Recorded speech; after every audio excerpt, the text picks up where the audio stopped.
Кутман күн туугандар, мына 2 күн мурун тердик элек.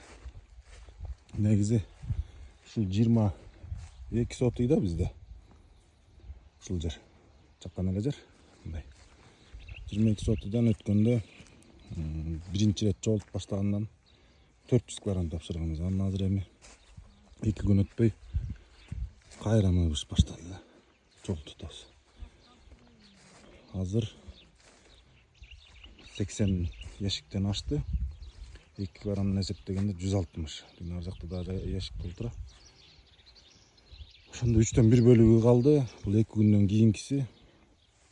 Туугандар, дыйканчылыкта, чарбачылыкта адал эмгек болсо баардыгында тең Аллах Таала береке коюп койгон да. Кудайга шүгүр. Былтыр тиккен кулпунай.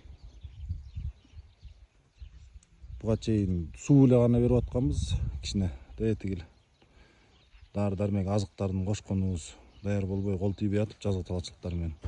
Кече койдук.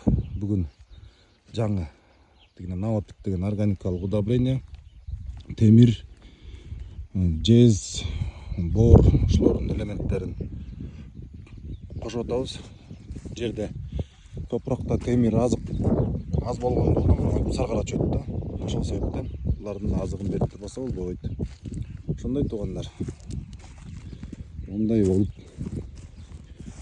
сонун кулпунайлар терилип атат. Мени дагы айта кетчү нерсе, өткөндөгү чоң шамал менен жаан, борон, баягы шамалды борон болгон. Ошондон мөндүр соккон кулпунайды. Тергенден эле дароо беребиз да, дары дармеги менен чогуу сугат. Мына терилип кеткен жерлердин баарына суу берип кетебиз.